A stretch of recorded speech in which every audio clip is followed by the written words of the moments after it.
काय काय त्रास होत होता आणि कधीपासून त्रास होत नाही? 6 महिन्यापासून होता. किती चांगलं वाटतं एका ट्रीटमेंट मध्ये? बस. बस.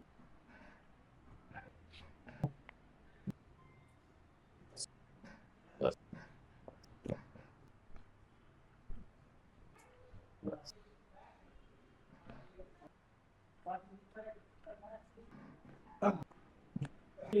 बस.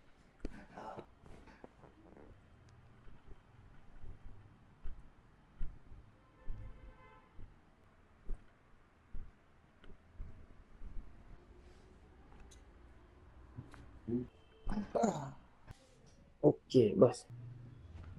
कसं वाटतं आता? बरं वाटायलंय? काय काय त्रास होत होता?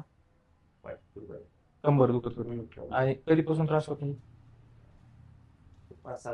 6 महिन्यापासून होता. आज आपण आता पहिल्यांदा ट्रीटमेंट केली. किती चांगलं वाटतं एका ट्रीटमेंट मध्ये? 40% चांगलं वाटतंय? 50% चांगलं वाटतंय? ओके.